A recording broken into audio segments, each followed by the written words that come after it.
제 이름은 이예숙, 올해로 65입니다. 먼저 세상을 떠난 남편과 평생을 허리띠 졸라매며 악착같이 일해 서울 변두리에 4층짜리 작은 상가주택을 마련한 지도 어느덧 10년이 훌쩍 넘었네요. 1층에는 작은 식당이, 2층에는 젊은 부부가 새들어 살고 있습니다. 그리고 저는 이 건물의 3층에서 저만의 조용한 노후를 보내고 있었죠. 남편이 땀과 눈물로 남겨준 이 집은 제 마지막 자존심이자 누구에게도 방해받고 싶지 않은 고요한 성전과도 같은 곳이었습니다. 바로 위층인 4층은 얼마 전까지 학생 둘이 자취를 하다가 졸업과 동시에 방을 빼서 한동안 비어있는 상태였어요. 꼭대기층이라 여름엔 덥고 겨울엔 춥다는 단점이 있어 다음 세입자는 천천히 좋은 사람으로 드리리라 마음먹고 있었습니다. 제 아들 서동진이 그 고요한 성전의 천장을 무너뜨리러 오기 전까지는 정말로 모든 것이 평화로웠습니다. 모든 불행의 시작은 아들놈의 다급한 전화 한 통이었습니다. 다짜고짜 울음이 반쯤 섞인 목소리로 전화를 건 아들은 제가 채 말을 꺼내기도 전에 결혼한 지 갓 1년 넘은 며느리 박민혜를 바꿔주더군요. 수화기 너머로 들려오는 며느리의 서럽다는 듯한 울음소리는 제 마음을 철렁 내려앉게 하기에 충분했어요. 무슨 일이냐 물어도 그저 훌쩍이기만 하니 답답한 마음에 일단 만나서 이야기하자며 근처 카페에서 보기로 약속을 잡았습니다. 약속 장소에 먼저 도착해 자리를 잡고 앉아 있으니 곧 아들 내외가 세상의 모든 시름을 짊어진 듯 어두운 표정으로 카페에 들어섰습니다. 일부러 며칠은 굶은 사람처럼 꾸민 듯한 초췌한 몰골에 제 심장이 쿵 하고 떨어지는 것만 같았죠. 어머니, 저희 어떡해요. 정말 길바닥에 나앉게 생겼어요. 자리에 앉자마자 며느리가 금방이라도 눈물을 쏟을 것처럼 얼굴을 구기며 말했어요. 아들놈은 옆에서 고개를 푹 숙인 채 땅이 꺼져라 한숨만 푹푹 내쉬고 있었고요.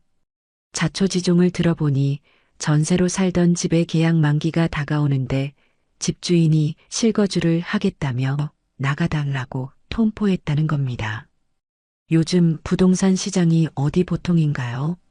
하늘 높은 줄 모르고 치솟는 전셋값에 대출 이자까지 감당이 안 되니 새로 집을 구할 엄두가 나지 않는다는 참으로 딱하고 안쓰러운 이야기였습니다. 그래서 내가 뭘 어떻게 해주면 좋겠니? 애써 침착하게 물었지만 이미 그들이 원하는 답이 무엇인지 저는 어렴풋이 짐작하고 있었습니다. 며느리는 기다렸다는 듯 제 손을 덥석 잡았어요. 어머니, 저희 딱 2년만이라도 좋으니까 어머니 건물 빈집에 들어가 살면 안 될까요? 4층 비어 있다고 들었어요. 보증금은 어떻게든 마련해 볼게요. 네, 저희 정말 갈 곳이 없어요. 그 말을 듣는 순간 먼저 간 남편의 얼굴이 떠올랐습니다. 남편은 살아생전 입버릇처럼 말했거든요. 자식이라도 돈 문제는 확실히 해야 한다고 어설픈 동정심으로 재산을 내주다간 자식도 잃고 돈도 잃는다고 말입니다. 하지만 남편이 떠나고 홀로 이 넓은 집에 남아 지내는 제게 하나뿐인 아들은 세상의 전부나 마찬가지였습니다. 텅 빈 4층을 놀리느니 바로 윗집에 아들 내외가 살면 서로 오가며 의지도 되고 외로움도 덜 수 있지 않을까 하는 생각이 스멀스멀 피어올랐어요. 4층 꼭대기층이 비어있긴 하다만 여름엔 덥고 겨울엔 추워서 살기 편한 곳은 아닐 게다. 제 말이 끝나기도 전에 아들 동진이가 고개를 번쩍 들었습니다. 엄마, 진짜? 그럼 우리 거기 들어가도 돼? 더운 거, 추운 거 다 괜찮아. 엄마가 최고야. 보증금은 됐고 너희 어차피 돈도 없을 테니 관리비랑 공과금 정도만 내고 살아라. 대신 다른 세입자들한테 피해주지 말고 조용히 지내야 한다. 특히 바로 아래층에 내가 살고 있으니 행동 하나하나 조심해야 할 게야. 결국 저는 넘어가고 말았습니다. 외로움이라는 제 가장 큰 약점을 아들 내외는 너무나도 정확하게 파고들었던 거죠. 그들은 마치 구세주라도 만난 듯 제게 연신 고맙다고 앞으로 정말 잘하겠다고 머리를 조아렸습니다. 그때는 몰랐습니다. 그들의 감사 인사가 얼마나 가볍고 공허한 것이었는지, 그리고 제가 제 손으로 평화롭던 제 성전의 천장에 재앙을 끌어들였다는 사실을 말이에요. 며칠 후 아들 내외는 보란 듯이 4층으로 이사를 들어왔습니다. 이삿짐 센터 직원들이 좁은 계단을 오르내리며 쿵쾅거리는 소리에도 저는 새로운 시작이니까라며 너그럽게 이해하려 애썼어요. 하지만 그들의 상식 밖의 행동은 이사 첫날부터 시작되었습니다. 짐 정리가 대충 끝나자마자 저녁부터 친구들을 불러 모아 요란한 집들이를 시작한 겁니다. 처음에는 젊은 사람들이니 그럴 수 있다고 생각했어요. 새 집에서 기분 좋게 한잔하는 걸 뭐라고 할 수는 없으니까요. 하지만 밤 10시가 넘고 11시가 되어도 그들의 소란은 끝날 줄을 몰랐습니다. 제 머리 바로 위 천장에서 심장을 울리는 쿵쿵거리는 음악 소리와 뭐가 그리 재미있는지 깔깔거리며 터져나오는 웃음소리가 그대로 울려 퍼졌습니다. 발 뒤꿈치로 바닥을 찍으며 걷는 발소리는 마치 제 머리 위를 직접 짓밟는 것처럼 느껴져 머리가 지끈거리기 시작했죠. 거실 천장에 달린 제 등기구가 미세하게 흔들리는 것을 보며 저는 한숨을 내쉬었습니다. 바로 아래층에 사는 제 존재는 아예 안중에도 없는 듯 했습니다. 결국 참다 못해 인터폰을 들었습니다. 4층으로 연결된 버튼을 누르자 한참 만에 시끄러운 음악 소리와 함께 아들의 목소리가 들려왔어요. 동진아, 너무 시끄럽구나. 시간이 늦었으니 이제 그만 정리하는 게 좋지 않겠니? 천장이 다 울린다. 아, 엄마. 죄송해요. 저희도 거의 끝나가요. 조금만 더 놀고 조용히 할게요. 아들의 건성적인 대답이 돌아왔지만 그 후로도 1시간 넘게 소음은 계속되었습니다. 마치 제 인내심을 시험이라도 하는 것 같았죠. 겨우 소란이 잦아든 것은 새벽 1시가 다 되어서였습니다. 저는 지끈거리는 머리를 부여잡고 겨우 잠이 들었습니다. 다음 날 아침 현관문을 열어본 저는 할 말을 잃고 말았어요. 3층 제 집에서 4층으로 올라가는 계단과 복도에는 담배꽁초와 과자 부스러기, 심지어는 술이 엎질러진 자국까지 선명했습니다. 마치 태풍이 휩쓸고 지나간 듯한 모습이었죠. 한숨을 푹 내쉰 저는 결국 아무 말 없이 빗자루와 걸레를 들고 그들이 남긴 흔적을 치워야 했습니다. 첫날이니까 앞으로는 안 그러겠지. 그렇게 스스로를 다독였지만 그건 저의 어리석은 착각일 뿐이었습니다. 그날 이후 며느리 미네의 본격적인 아랫집 시어머니 이용법이 시작되었습니다. 시어머니인 제가 당하는 기상천외한 시집살이였죠. 아침에 눈을 뜨면 며느리에게서 온 메시지가 저를 기다리고 있었습니다. 어머님, 굿모닝. 오늘 아침은 뭘로 드세요? 저희는 밥하기 귀찮은데. 어머님, 저장 보러 가야 하는데 뭐 필요하신 거 없으세요?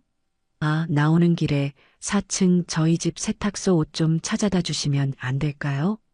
처음에는 며느리의 싹싹함이라고 생각했습니다.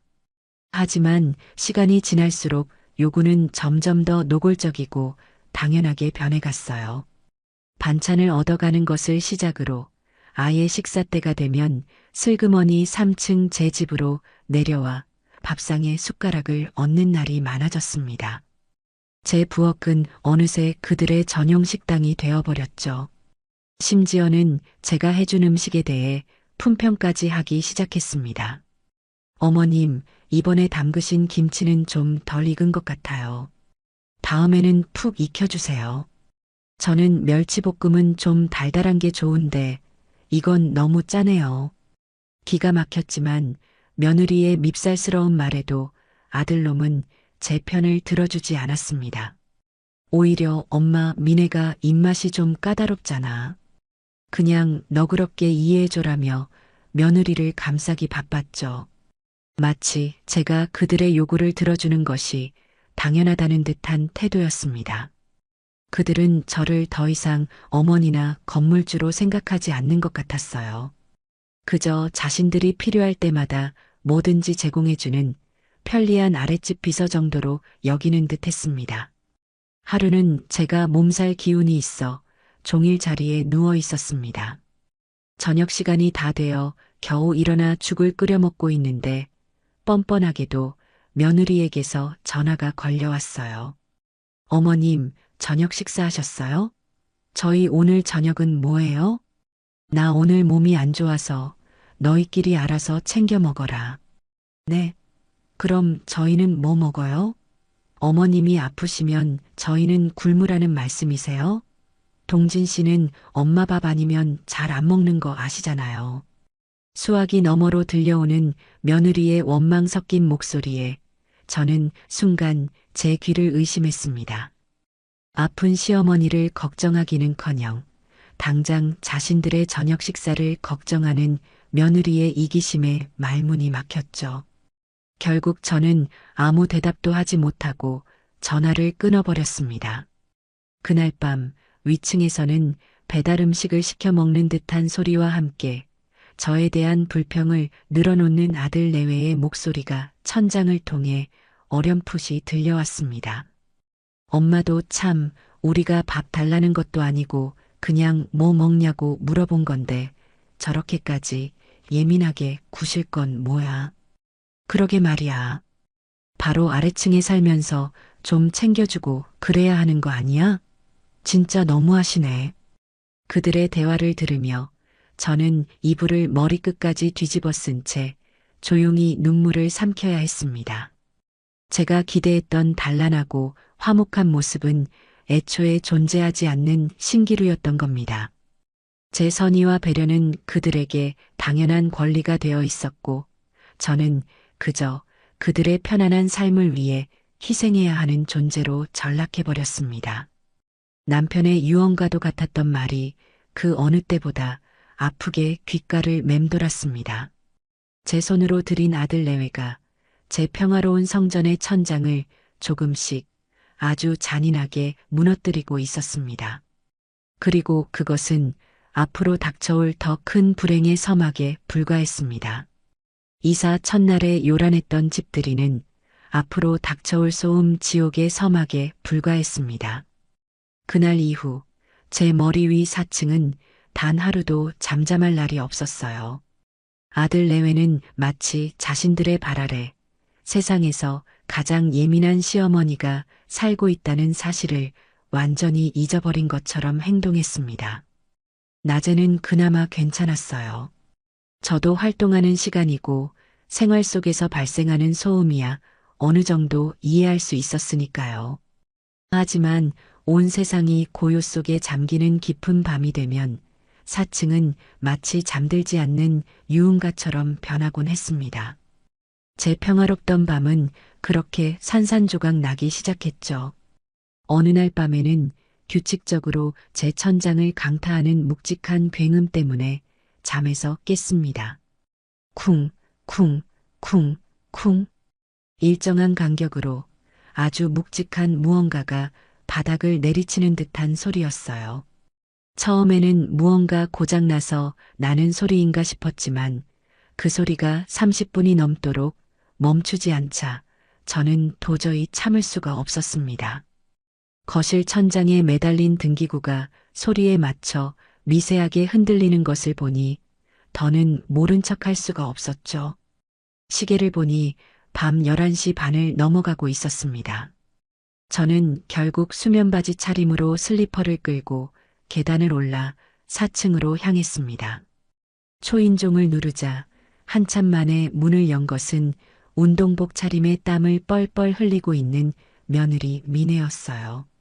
집안에서는 귀가 아플 정도로 시끄러운 음악 소리가 흘러나오고 있었고요. 미네야, 지금 시간이 몇 시인데 이게 다 무슨 소리니? 아래층까지 머리가 다 울린다. 제 말에 며느리는 숨을 헐떡이며 마치 아무것도 아니라는 듯 대답했어요. 아, 어머님. 죄송해요. 제가 요즘 다이어트 중이라서요. 러닝머신 좀 뛰고 있었어요. 거의 다 끝나가요. 저는 제 귀를 의심했습니다. 이 한밤중에 그것도 바로 아래층에 시어머니가 사는 집에서 러닝머신을 뛴다는 건 상식을 넘어서는 행동이었죠. 아니, 운동하는 건 좋은데 이런 건 해 떠 있을 때 해야지. 이 시간에 이렇게 쿵쾅거리면 아랫집 사람은 잠을 어떻게 자라는 거니? 상식적으로 생각해야지. 에이, 어머님도 참. 요즘 현대인들이 다 그렇죠, 뭐. 낮에는 일하느라 바쁘니까 밤에 운동하는 거잖아요. 그리고 이거 전문가용 소음 방지 매트 두꺼운 거 깔고 하는 거라 괜찮아요. 어머님이 너무 예민하게 반응하시는 거 아니에요? 며느리는 대수롭지 않다는 듯 웃으며 말했지만 그 눈에는 유난스럽기는 하는 기색이 역력했습니다. 내가 예민하다는 식의 책임 전가에 말문이 막혔어요.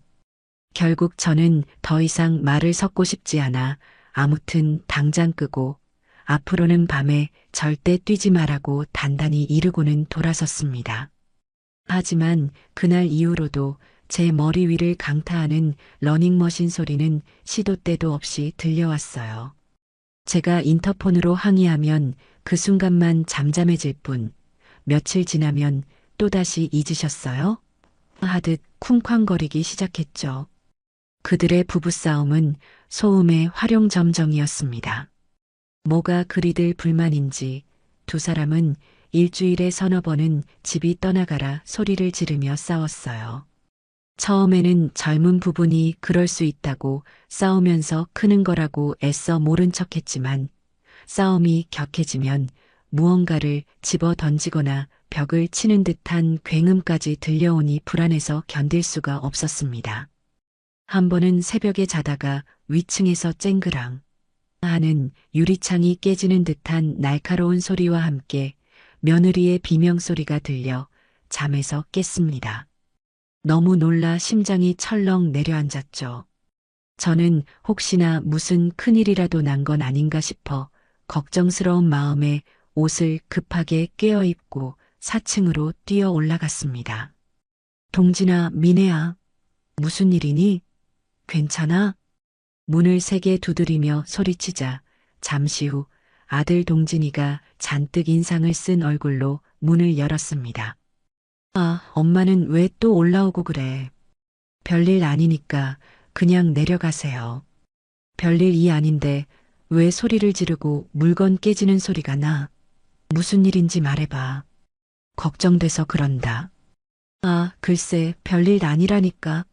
박민혜가 아끼는 양주를 바닥에 떨어뜨려서 나도 모르게 소리 좀 질렀어요. 우리 부부 일인데 엄마가 왜 그렇게 사사건건 끼어들어요? 제발 좀 얼른 내려가서 주무시기나 해요. 아들은 귀찮다는 듯 저를 밀치고는 문을 쾅 닫아버렸습니다. 닫힌 문 너머로 며느리의 흐느끼는 소리가 희미하게 들려왔어요.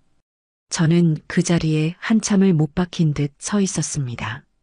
저를 걱정시키는 아들 내외의 행동에도 화가 났지만 그보다 더 저를 비참하게 만든 것은 아들의 태도였어요. 아들에게 저는 더 이상 걱정해주는 고마운 어머니가 아니라 자신들의 일에 사사건건 끼어드는 귀찮고 성가신 존재일 뿐이었습니다. 그날 이후로 저는 위층에서 전쟁이 난 듯한 소리가 들려와도 결코 올라가지 않았습니다. 대신 제 마음의 문을 아주 조금씩 하지만 단단하게 걸어 잠그기 시작했죠. 그러던 어느 날 우편함을 확인하던 저는 제 이름으로 온 등기우편 하나를 발견했습니다. 유명 백화점의 VIP 카드 발급을 담당하는 부서에서 보낸 것이었죠. 저는 그 백화점의 VIP 고객은커녕 그 흔한 포인트 카드 하나 없는 사람이었기에 의아한 마음으로 봉투를 뜯어보았습니다. 그 안에는 최근 3개월간 백화점 가전제품 매장에서 제 명의의 카드로 수천만 원에 달하는 금액을 결제하여 VIP 등급으로 승급되었으니 VIP 라운지를 이용하라는 내용의 안내장이 들어 있었습니다. 저는 제 눈을 의심했어요. 수천만 원이라니. 저는 최근 몇 년간 밥솥 하나 바꾼 기억이 없었습니다. 머릿속이 하얘지는 기분이었어요. 떨리는 손으로 안내장을 들고 곧장 계단을 올라 4층으로 향했습니다. 초인종을 누르자 며느리가 아무것도 모른다는 순진한 얼굴로 저를 맞았어요. 어머님, 어서 오세요. 무슨 일이세요? 저는 대답 대신 손에 들고 있던 안내장을 며느리의 눈앞에 내밀었습니다. 이게 대체 뭐니? 나는 이 백화점에서 물건을 산 적이 없는데 왜 내 이름으로 이런 게 배달된 거지? 수천만 원이라니 이게 무슨 소리야? 안내장을 본 며느리의 얼굴이 순간 굳어지는가 싶더니 이내 아무렇지 않다는 듯 생긋 웃으며 말했습니다. 아, 그거요? 저희가 산 거예요. 어머님 카드로요. 뭐, 너희가 샀다고? 누구 마음대로 내 카드를 가지고 그런 짓을 해. 당장 취소하지 못해? 저는 너무나도 황당하고 어이가 없어서 저도 모르게 언성이 높아졌습니다. 하지만 며느리는 조금도 미안한 기색 없이 오히려 제가 이상하다는 듯한 표정을 지었어요. 어머님, 왜 그렇게 화를 내세요? 저희가 결혼할 때 혼수도 제대로 못 해와서 필요한 가전제품 좀 산 거예요. 어머님 지갑에 카드 있길래 잠시 빌린 것뿐인데 뭘 그렇게까지. 잠시 빌려? 이게 무슨 애들 장난인 줄 아니? 이건 명백한 절도고 범죄야. 그리고 이 카드값은 누가 낼 건데? 당연히 어머님이 내주셔야죠. 저희가 돈이 어디 있어요. 그리고 솔직히 말해서 어차피 나중에 이 집도 건물도 다 저희가 물려받을 거잖아요. 그냥 미리 좀 당겨 썼다고 생각하시면 안 돼요? 뭘 그렇게 빡빡하게 구세요. 그때 방에서 나온 아들 동진이가 며느리의 말을 거들었습니다. 맞아, 엄마. 민의 말이 틀린 거 하나 없잖아. 우리가 남이야? 다 한 가족인데 엄마 카드 좀 썼다고 그렇게까지 화를 내야 해? 엄마 재산 결국 다 내 재산 되는 거 아니었어? 저는 그 자리에 얼어붙고 말았습니다. 아들 내외의 입에서 나온 말은 제 상상을 아득히 뛰어넘는 것이었어요. 그들은 제 재산을 마치 자신들의 전유물처럼 여기고 있었고 제 카드를 훔쳐 쓰는 것을 대수롭지 않게 생각하고 있었습니다. 그들의 눈에는 저에 대한 존중이나 미안함은 조금도 찾아볼 수 없었어요. 오직 자신들의 욕심과 뻔뻔함만이 가득할 뿐이었죠. 저는 더 이상 이들과 말을 섞는 것이 무의미하다고 느꼈습니다. 너희 정말 무서운 애들이구나. 좋다. 너희 말대로 앞으로는 빡빡하게 굴어주마. 당장 내일 가서 구매한 거 전부 취소하고 카드 가져와.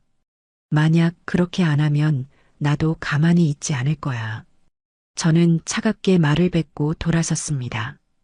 뒤에서 엄마 진짜 너무하네. 어머님 정말 치사해요. 하는 소리가 들려왔지만 저는 뒤도 돌아보지 않았어요. 그날 밤 저는 남편의 영정사진 앞에서 한참을 울었습니다. 제가 아들을 잘못 키웠다는 자책감과 아들 내외에 대한 배신감으로 심장이 조각나는 것 같았죠. 다음 날 저는 곧장 행동에 나섰습니다. 아들 내외가 제 돈을 도둑질했다는 사실을 알게 된 이상 더 이상 그들에게 어떤 온정도 베풀고 싶지 않았어요. 저는 지난 몇 달간 그들이 내지 않고 미뤄왔던 관리비와 공과금 내역을 전부 뽑았습니다. 금액이 생각보다 꽤 컸지만 그동안은 아들 녀석 기죽을까봐 차마 달라는 말을 못하고 제가 대신 내주고 있었죠. 하지만 이제는 아니었습니다. 저는 정리한 내역을 사진으로 찍어 아들과 며느리에게 동시에 메시지로 보냈습니다. 그동안 밀린 관리비랑 공과금이다. 이번 주말까지 내 계좌로 입금하도록 해라. 앞으로는 매달 말일에 정확하게 입금하고 단 하루라도 늦으면 위약금 물릴 줄 알아라. 메시지를 보내고 얼마 지나지 않아 며느리에게서 전화가 걸려왔습니다. 전화를 받자마자 수화기 너머로 잔뜩 날이 선 목소리가 제 고막을 찔렀어요. 어머님, 지금 저한테 돈 내놓으라고 협박하시는 거예요? 어떻게 아들한테 관리비를 칼같이 받아내려고 하세요? 세상에 어떤 시어머니가 그래요? 협박이 아니라 통보다. 그리고 나는 네 시어머니이기 이전에 이 집 주인이야. 새 들어 살았으면 당연히 내야 할 돈을 내라는 건데 그게 그렇게 억울하니? 억울하죠. 저희가 무슨 생판남이에요? 보증금도 안 받고 살게 해주셨을 땐 언제고 이제 와서 돈 몇 푼 가지고 이렇게 저희를 몰아세우세요? 어머님답지 않게 왜 이렇게 돈을 밝히세요? 정말 치사해요. 치사하다는 며느리의 말에 저는 실소를 터뜨리고 말았습니다. 제 돈을 훔쳐 수천만 원짜리 가전제품을 사놓고 카드값을 떠넘기려던 자들의 입에서 나올 말은 아니었죠. 그래, 나 치사하다.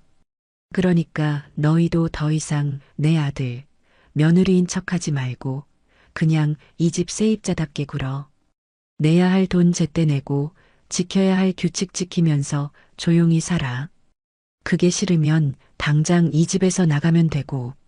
저는 제 말만 하고 전화를 끊어버렸습니다. 속이 부글부글 끓어올랐지만 한편으로는 후련하기도 했어요. 드디어 제 감정을 숨기지 않고 그들에게 할 말을 다 했으니까요. 물론 이것이 그들과의 관계가 돌이킬 수 없는 강을 건넜다는 신호탄이라는 것을 저는 이미 예감하고 있었습니다. 그들은 더 이상 제가 사랑으로 품어야 할 자식들이 아니었어요. 그저 제 재산을 축내고 제 평화를 위협하는 반드시 정리해야 할 문제 세입자일 뿐이었습니다. 관리비 문제로 한바탕 전쟁을 치른 후 집안에는 냉랭한 기운이 감돌았습니다. 아들 내외는 제 집인 3층으로 내려오는 발길을 완전히 끊었고 저와 마주치는 것을 의도적으로 피하는 듯 했어요. 저 또한 그들의 얼굴을 보고 싶지 않았기에 차라리 잘된 일이라고 생각했습니다. 하지만 그들이 저를 피한다고 해서 천장에서 울려 퍼지는 소음까지 사라진 것은 아니었습니다.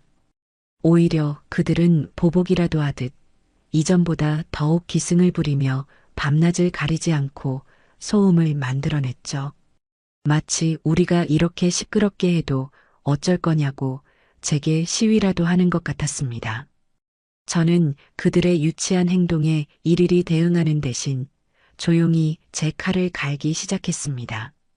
그들의 만행을 하나하나 수첩에 기록하고 소음이 심할 때는 녹음도 해두기 시작한 겁니다. 언젠가 이 지긋지긋한 관계를 끝내기 위해 반드시 필요한 과정이라고 생각했어요. 사건이 터진 것은 쌀쌀한 바람이 불던 어느 늦은 가을밤이었습니다. 그날따라 유난히 몸이 으슬으슬하고 피곤해서 저는 평소보다 이른 시간에 잠자리에 들었어요. 막 깊은 잠에 빠져들려던 순간이었습니다.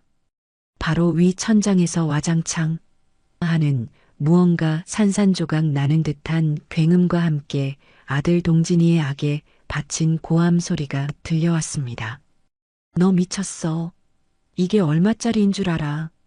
곧이어 며느리 미네의 날카로운 비명소리가 뒤따랐습니다. 저는 자다가 벌떡 일어나 앉았어요. 심장이 미친 듯이 뛰기 시작했죠. 또 부부싸움을 하는 모양이었지만 이번에는 그 강도가 이전과는 차원이 다른 것 같았습니다.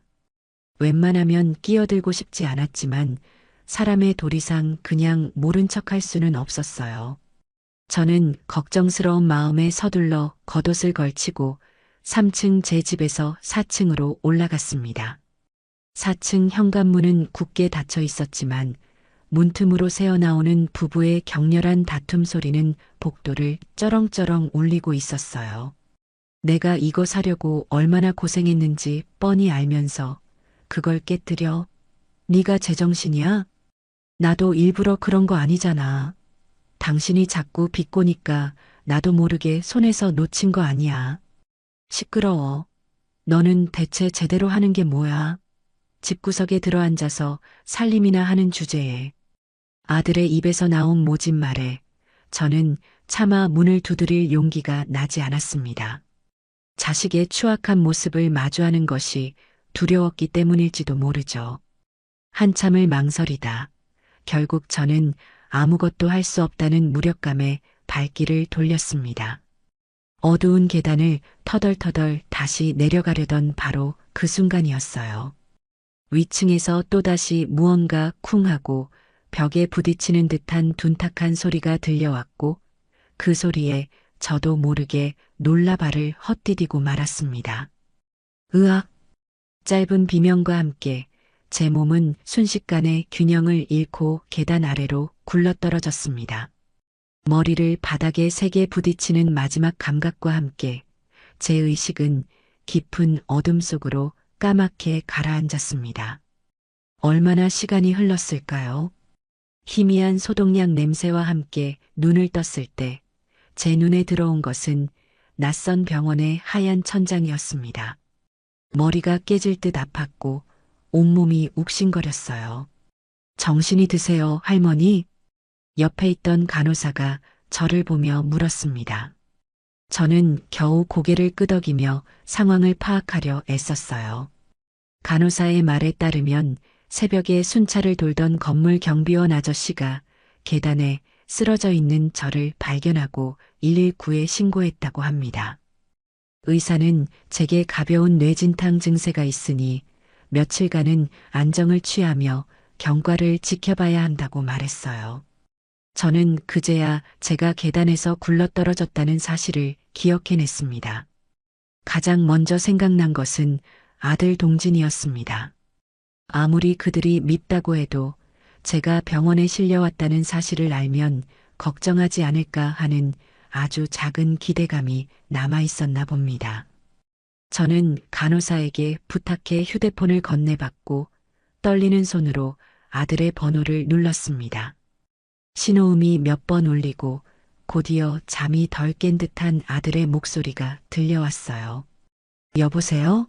엄마, 이 새벽에 웬일이야? 동진아 나야. 나 지금 병원이다. 어젯밤에 계단에서 넘어져서. 병원? 병원은 왜? 어디 다쳤어? 머리를 좀 다쳤다는데 뇌진탕이라고 하네. 제 말을 들은 아들은 잠시 말이 없었습니다. 저는 아들이 어느 병원이냐, 지금 당장 가겠다고 말해주기를 기다렸어요. 하지만 수화기 너머로 들려온 아들의 대답은 제 마지막 기대를 산산조각 내버렸습니다. 아, 그래. 심각한 건 아니고. 하필이면 오늘 중요한 아침 회의가 있는데. 알았어, 엄마. 일단 내가 지금은 바쁘니까 나중에 시간 되면 전화할게. 별일 아니면 그냥 퇴원 수속 밟고 집에 가 있어. 딸깍. 아들은 제 대답을 듣지도 않고 일방적으로 전화를 끊어버렸습니다. 저는 한동안 끊어진 전화기만 멍하니 바라보았어요. 눈물이 핑 돌았지만 울음조차 나오지 않았습니다. 머리를 다쳐 병원에 누워있는 어머니에게 아들이라는 작자는 바쁘다는 말 한마디를 남기고 전화를 끊어버린 겁니다. 그 순간 제 마음속에 남아있던 아들에 대한 마지막 미련과 모정이 산산이 부서져 내리는 소리를 들었습니다. 저는 더 이상 그에게 아무것도 기대하지 않기로 마음먹었어요. 병원에서는 하루 이틀 정도 더 입원해서 경과를 보자고 했지만 저는 고집을 부려 당일 퇴원을 했습니다. 아들 내외가 없는 텅 빈 병실에 혼자 누워 있는 것이 너무나도 처량하고 비참하게 느껴졌기 때문이죠. 택시를 타고 집으로 돌아오는 내내 저는 아무 생각도 할 수 없었습니다. 그저 멍하니 차창 밖으로 스쳐 지나가는 풍경을 바라볼 뿐이었죠. 집에 도착해 현관문을 열었을 때 저는 혹시라도 아들 내외가 제 소식을 듣고 집 앞에서 저를 기다리고 있지는 않을까 하는 마지막 기대를 품었습니다. 하지만 역시나 복도는 쥐 죽은 듯 조용했고 4층에서는 아무런 인기척도 느껴지지 않았어요. 저는 허탈한 웃음을 지으며 3층 제 집으로 들어왔습니다. 무거운 몸을 이끌고 침대에 쓰러지듯 누워 잠을 청했어요. 다음 날 아침 조금 나아진 몸으로 집안 정리를 하고 있는데 초인종이 울렸습니다.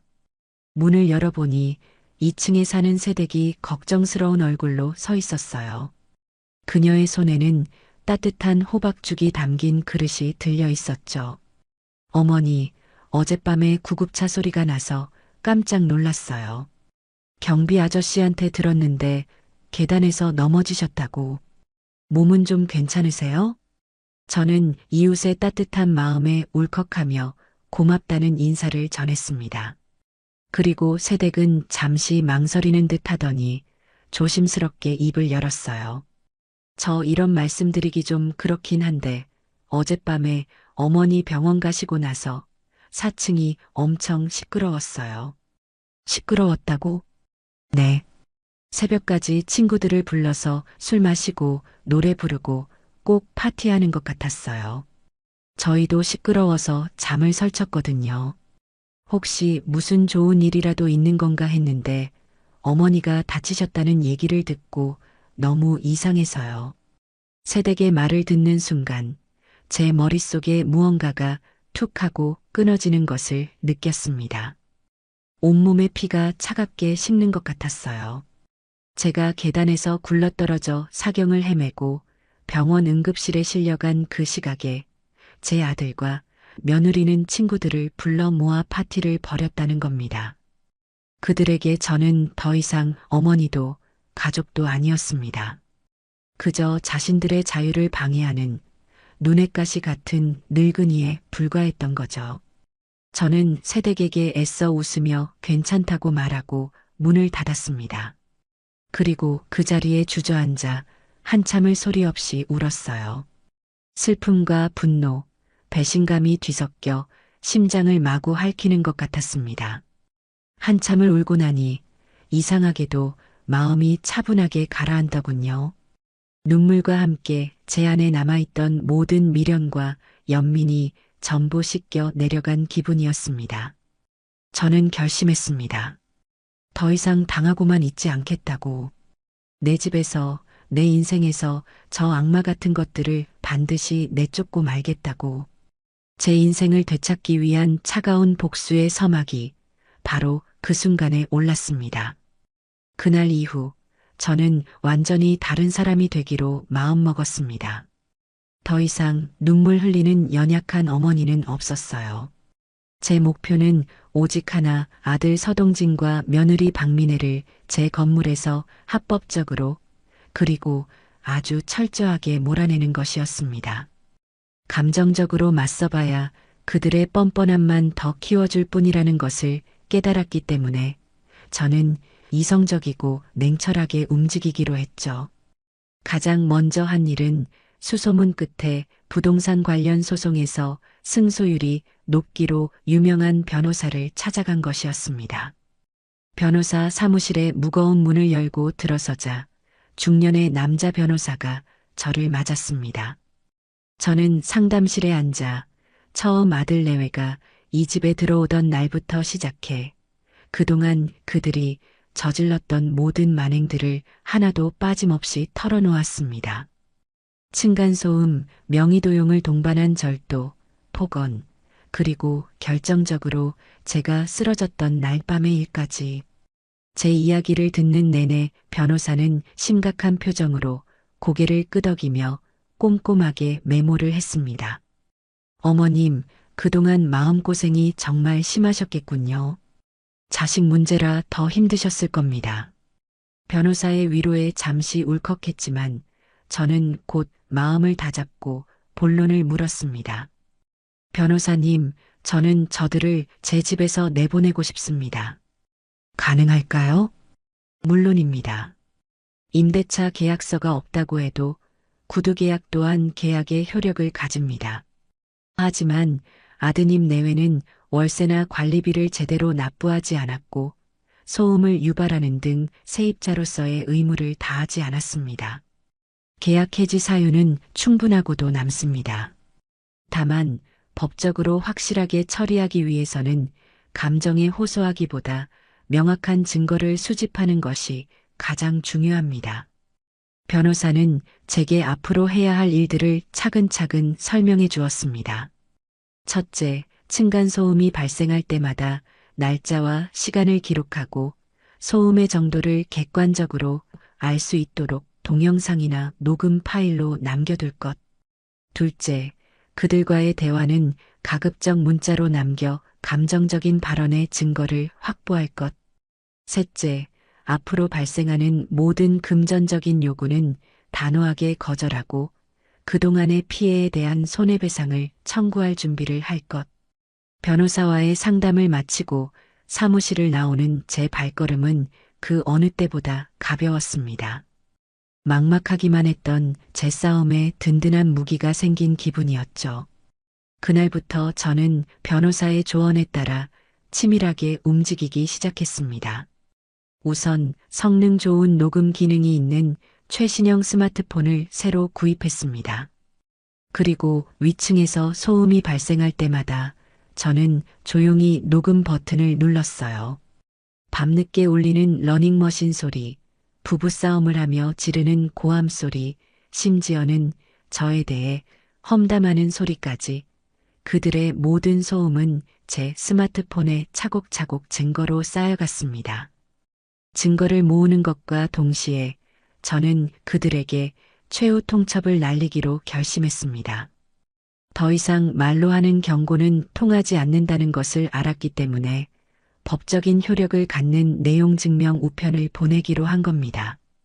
저는 변호사의 자문을 받아 그동안 밀린 관리비와 공과금 전액, 그리고 제 카드를 무단으로 사용한 금액에 즉시 상환을 요구하는 내용의 문서를 작성했습니다. 또한 지속적인 층간소음으로 인해 제가 받은 정신적 피해에 대한 위자료까지 청구 항목에 넣었어요. 마지막으로 지정된 날짜까지 모든 금액을 변제하지 않을 시 즉시 명도소송을 진행할 것이라는 강력한 경고 문구도 잊지 않았습니다. 다음 날 저는 우체국에 찾아가 제가 작성한 내용 증명을 아들과 며느리에게 각각 발송했습니다. 우체국 직원이 내용 증명 서류에 도장을 찍어주는 순간 저는 마치 판사가 판결봉을 내리치는 듯한 쾌감마저 느꼈어요. 이제 주사위는 던져졌습니다. 아니나 다를까 그들이 내용 증명을 받아본 그날 저녁 저희 집은 발칵 뒤집혔습니다. 아들 동진이가 얼굴이 시뻘개진 채로 4층에서 3층으로 뛰어내려와 저희 집 현관문이 부서져라 두드리기 시작했어요. 엄마, 문 열어. 당장 문 열어. 저는 조금도 당황하지 않고 침착하게 현관문을 열었습니다.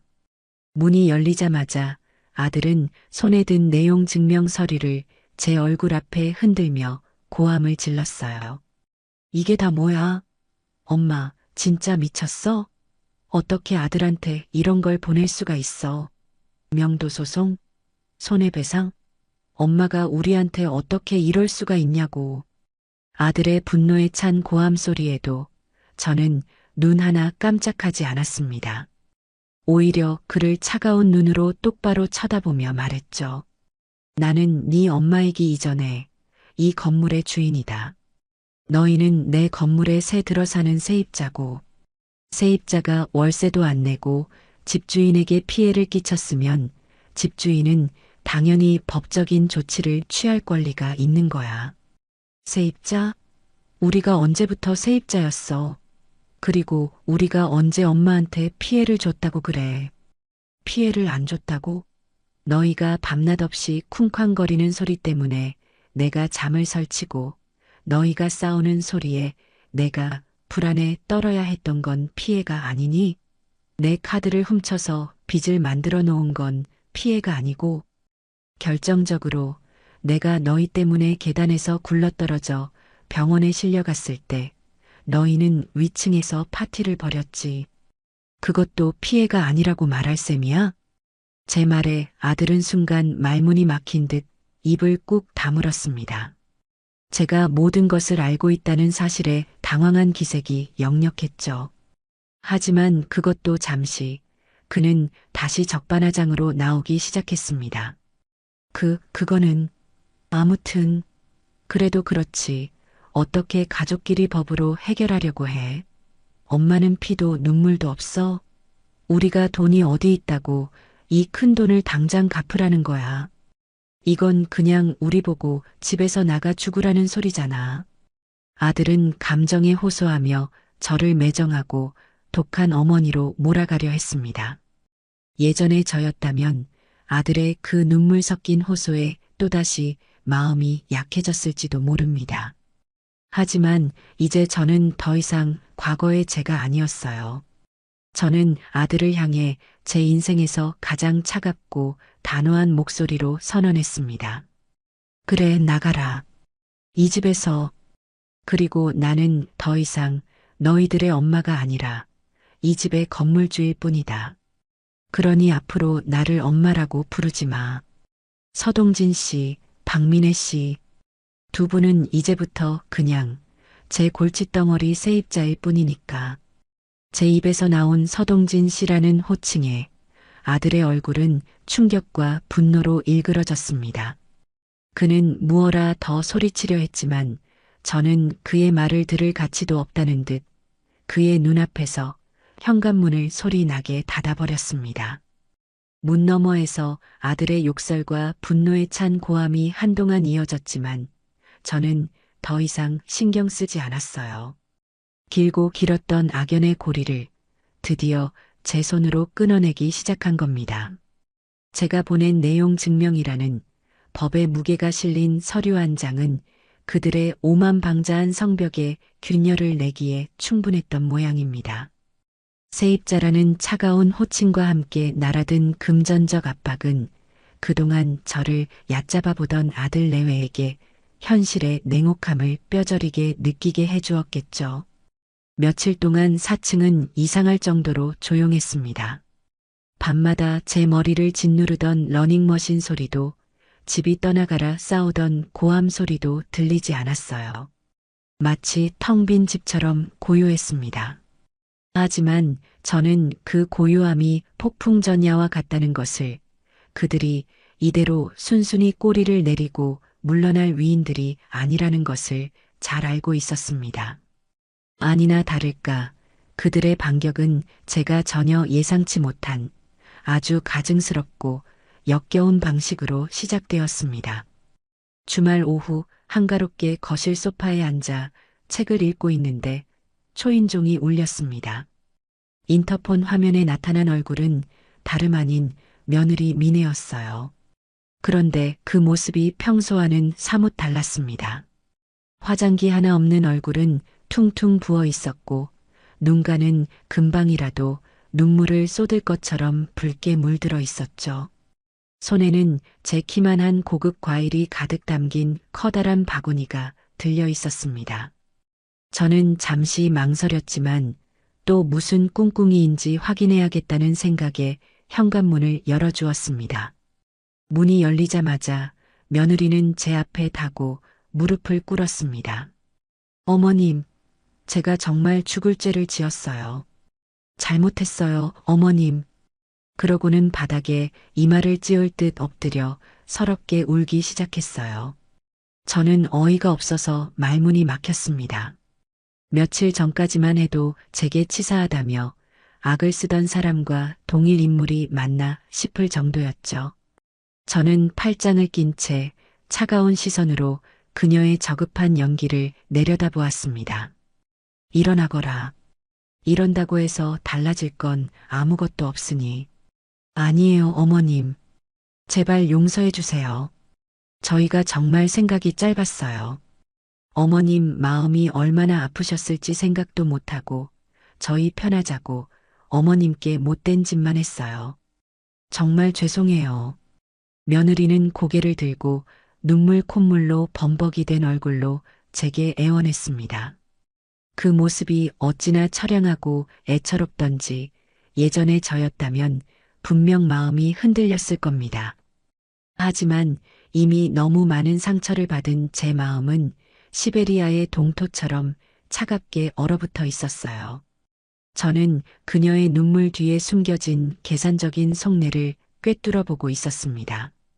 그래서 그 사과가 진심이라는 걸 뭘로 증명할 건데? 네가 들고 온 그 과일 바구니 하나로 그동안 너희가 저지른 모든 잘못이 용서될 거라고 생각하는 거니? 그런 게 아니에요. 저희 이제부터 정말 잘할게요. 어머님 말씀대로 조용히 지내고 관리비도 꼬박꼬박 잘 낼게요. 어머님이 시키시는 건 뭐든지 다 할게요. 제발 저희를 내쫓지만 말아주세요. 네. 저희 정말 이 집에서 쫓겨나면 갈 곳이 없단 말이에요. 그녀는 제 바짓가랑이라도 붙잡을 기세로 매달렸습니다. 하지만 저는 조금도 흔들리지 않았어요. 미네야, 사람은 고쳐 쓰는 게 아니라고 하더구나. 특히 너희 같은 경우는 더더욱. 너희는 이미 나에게 신뢰를 잃었어. 내가 너희를 어떻게 믿고 다시 받아주겠니? 며칠 뒤에 또 어머님, 저희가 생각이 짧았어요 하면서 똑같은 짓을 반복할 텐데. 아니에요. 절대 안 그럴게요. 저희 정말 반성하고 있어요. 동진 씨도 지금 자기 잘못을 뉘우치고 방에서 울고 있어요. 어머님께 너무 죄송해서 얼굴도 못 들겠다고요. 저는 코웃음을 쳤습니다. 제 아들놈이 어떤 인간인지 저는 잘 알았죠. 반성은커녕 아마 방구석에 처박혀서 또 무슨 꼼수를 부릴지 머리를 굴리고 있을 게 뻔했습니다. 됐고, 이제 그만 돌아가라. 나는 너희의 그 악어의 눈물에 속아줄 마음이 조금도 없으니까. 내용 증명에 적힌 대로 약속된 날짜까지 집을 비우지 않으면 나는 예정대로 소송을 진행할 거다. 저는 단호하게 말하고 문을 닫으려 했습니다. 그러자 다급해진 며느리가 마지막 카드를 꺼내 들었어요. 그녀는 갑자기 품속에서 무언가를 주섬주섬 꺼내 들었습니다. 그것은 바로 두 줄이 선명하게 그어진 임신 테스트기였습니다. 어머님, 사실은 드릴 말씀이 있어요. 저 임신했어요. 저는 순간 할 말을 잃고 그녀를 쳐다보았습니다. 임신이라니. 전혀 예상치 못한 이야기였죠. 며느리는 제 표정을 살피며 마치 승리라도 한 듯한 미묘한 미소를 지으며 말을 이어갔습니다. 얼마 전에 알았어요. 병원에서도 확인했고요. 8주 차래요. 어머님, 이제 곧 할머니가 되시는 거예요. 그런데 어떻게 뱃속의 손주를 길바닥에 나앉게 하실 수 있으세요? 제발 저희를 불쌍히 여겨서라도 한 번만 더 기회를 주세요. 이 아이를 위해서라도 저희 정말 착실하게 살게요. 그녀는 제 손을 잡고 자신의 배 위로 가져다 대려고 했습니다. 저는 소름이 끼쳐 황급히 손을 뿌리쳤어요. 제 머릿속은 복잡하게 돌아가기 시작했습니다. 정말 임신일까? 만약 사실이라면 나는 어떻게 해야 하는 걸까? 뱃속의 아이는 아무 죄가 없는데 며느리는 제 마음이 흔들리는 것을 눈치챘는지 더욱 애절하게 매달렸습니다. 어머님, 제발이요. 이 아이에게도 따뜻한 보금자리가 필요하잖아요. 저희가 잘못한 건 100번, 1000번이라도 빌게요. 하지만 이 아이만큼은 어머님의 첫 손주만큼은 지켜주셔야죠. 그 순간 아들 동진이가 방에서 나왔습니다. 그는 마치 약속이라도 한 듯 눈가가 벌개진 채로 제 앞에 서서 고개를 푹 숙였어요. 엄마 죄송해요. 제가 다 잘못했어요. 미네랑 뱃속의 아기를 봐서라도 제발 저희를 용서해 주세요. 제가 앞으로 정말 잘할게요. 엄마 속 썩이는 일 절대 없을 거예요. 두 사람이 쌍으로 제 앞에서 벌이는 심파극을 보고 있자니 역겨움이 치밀어 올랐습니다.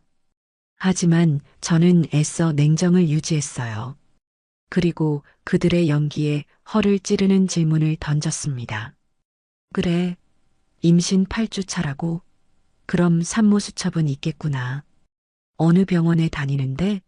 내가 내일이라도 당장 같이 가봐야겠다. 내 첫 손주인데 의사 선생님 얼굴도 뵙고 앞으로 어떻게 몸 관리를 해야 하는지 얘기도 좀 들어봐야지. 제 말에 아들 내외의 얼굴이 순간 미세하게 굳어지는 것을 저는 놓치지 않았습니다. 며느리는 잠시 당황한 듯 눈동자를 굴리더니 이내 억지 미소를 지으며 둘러댔어요. 아, 그게 아직 병원은 정기적으로 다니는 곳은 없고요. 그냥 집 근처 작은 산부인과에서 확인만 했어요. 산모 수첩도 그래서 아직 곧 큰 병원으로 옮겨서 제대로 검사받으려고요. 그래, 그럼 마침 잘 됐네. 내가 아는 유명한 산부인과 병원이 있으니 내일 당장 예약해서 같이 가보자. 첫 임신인데 아무 데서나 진료받을 수는 없지. 저는 일부러 더 집요하게 파고들었습니다. 그러자 며느리의 얼굴에서 핏기가 가시는 것이 보였어요. 아들놈은 옆에서 안절부절 못하며 제 눈치를 살피기 바빴고요. 그들의 어설픈 반응을 보니 저는 확신할 수 있었습니다. 이 임신은 전부 새빨간 거짓말이라는 것을. 그들은 제 동정심을 유발하고 어떻게든 이 집에 눌러앉기 위해 손주라는 마지막 패를 꺼내 든 것뿐이었습니다. 저는 그들을 향해 싸늘하게 웃어 보였습니다. 너희 정말 대단하구나. 어떻게 그런 소중한 생명을 가지고 거짓말을 할 생각을 하니? 너희의 그 더러운 목적을 위해서라면 있지도 않은 아기까지 만들어낼 수 있는 거구나. 어머님, 무슨 말씀을 그렇게 하세요? 저희가 왜 거짓말을 해요? 정말 임신 맞다니까요. 며느리가 발끈하며 소리쳤지만 이미 그녀의 목소리는 심하게 떨리고 있었습니다. 됐다. 더 이상 너희의 그 역겨운 연극을 보고 싶지 않구나. 설령 네 말이 사실이라고 해도 달라질 건 없어. 그런 거짓말쟁이 부모 밑에서 태어날 아이가 불쌍할 뿐이지. 나는 너희 같은 것들에게 내 소중한 손주를 맡길 생각이 추호도 없다. 그러니 그만하고 돌아가. 그리고 명심해. 너희가 어떤 수작을 부려도 내 결심은 절대 바뀌지 않을 테니. 저는 그들의 면전에 대고 선언하듯 말한 뒤 현관문을 쾅 닫아버렸습니다. 문 너머에서 분하고 억울하다는 듯한 며느리의 울음소리가 들려왔지만 제 마음은 오히려 평온했어요. 그들의 마지막 발악을 제 눈으로 직접 확인하고 나니 이제는 정말로 그들에게 어떤 미련도 남지 않았기 때문입니다. 그들은 이미 인간이기를 포기한 구제불능의 존재들이었습니다. 그리고 저는 그런 그들을 제 인생에서 완전히 도려내기 위한 다음 단계를 준비해야 했습니다. 가짜 임신 소동이 벌어진 후 저는 그들의 거짓말을 만천하에 드러낼 결정적인 증거를 잡아야겠다고 마음먹었습니다. 그들이 뱃속의 아이를 방패 삼아 계속해서 저를 괴롭힐 것이 불보듯 뻔했기 때문이죠. 저는 변호사에게 연락해 상황을 설명했고 변호사는 통신비밀보호법에 저촉되지 않는 선에서 그들의 대화를 합법적으로 녹취할 방법을 찾아보라고 조언했습니다. 하지만 남의 집에 도청장치를 설치할 수도 없는 노릇이고 막막하기만 했죠. 그런데 하늘이 도운 것일까요?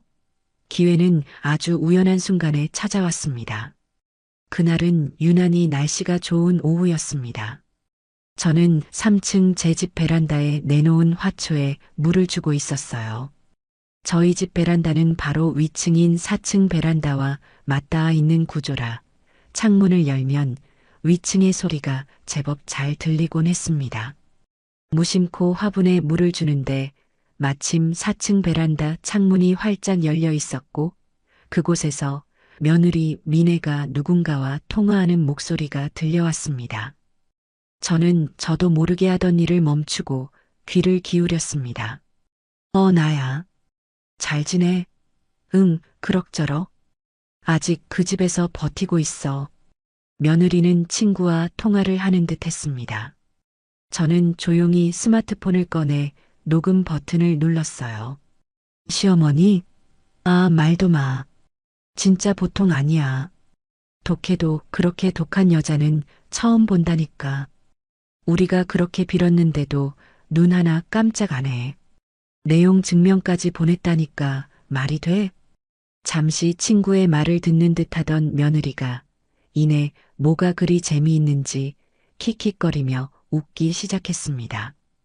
임신? 그거. 에이, 당연히 굴하지. 내가 미쳤어? 서동진 같은 놈 애를 갖게. 그냥 인터넷에서 본 대로 임신 테스트기에다 매직으로 한 줄 더 그은 거야. 그랬더니 표정이 아주 볼만하더라니까. 저는 녹음되고 있는 스마트폰을 쥔 손을 부들부들 떨어야 했습니다. 제 예상대로 모든 것이 거짓이었지만 그 사실을 며느리의 입으로 직접 확인하니 온몸의 피가 거꾸로 솟는 것 같았어요. 근데 좀 불안하긴 해. 자꾸 병원에 같이 가자고 하더라고. 그래서 대충 둘러대긴 했는데 언제까지 버틸 수 있을지 모르겠어. 그래도 뭐 이걸로 한두 달은 더 버틸 수 있겠지? 그 안에 어떻게든 다른 방법을 찾아봐야지. 정 안 되면 진짜 어디 가서 임신 진단서라도 하나 끊어오던가. 돈이면 다 되잖아, 안 그래? 며느리의 대담하고 뻔뻔한 목소리를 들으며 저는 분노를 넘어선 깊은 환멸을 느꼈습니다. 그녀는 자신의 잘못을 뉘우치기는커녕 오히려 상황을 즐기고 있었어요. 저는 조용히 녹음 종료 버튼을 누르고 그 파일을 결정적 증거일이라는 이름으로 저장했습니다. 며칠 뒤 또 다른 기회가 찾아왔습니다. 아침에 일어나 보니 거실 천장 구석에 물이 번진 자국이 희미하게 보였어요. 위층에서 누수가 시작된 모양이었습니다. 처음에는 짜증이 났지만 저는 이내 이것이 제게 주어진 절호의 기회라는 것을 직감했죠. 저는 곧바로 건물 관리인과 평소 알고 지내던 동네 설비업자에게 연락을 취했습니다. 그리고 아들 내외에게는 누수 공사를 해야 하니 오늘 오후에 기사님과 함께 방문하겠다고 문자로 통보했어요. 당연히 그들에게는 거부할 권리가 없었습니다. 약속된 시간에 저는 설비 기사님과 함께 4층으로 올라갔습니다. 며느리는 잔뜩 불만스러운 얼굴로 마지못해 문을 열어주더군요. 집 안으로 들어서는 순간 저는 코를 찌르는 불쾌한 냄새와 눈앞에 펼쳐진 광경에 할 말을 잃었습니다. 집안은 마치 쓰레기장을 방불케 할 정도로 어지럽혀져 있었어요. 먹다 남은 배달 음식 용기들이 여기저기 널려 있었고 바닥에는 먼지와 머리카락이 뒹굴고 있었습니다. 그들이 이 집을 얼마나 함부로 사용하고 있었는지 한눈에 알 수 있었죠. 설비 기사님은 곧장 누수의 원인이 된 화장실로 향했습니다. 한참을 여기저기 살펴보던 기사님이 미간을 찌푸리며 저를 불렀어요. 사모님, 이거 좀 보셔야겠습니다. 상태가 생각보다 심각한데요.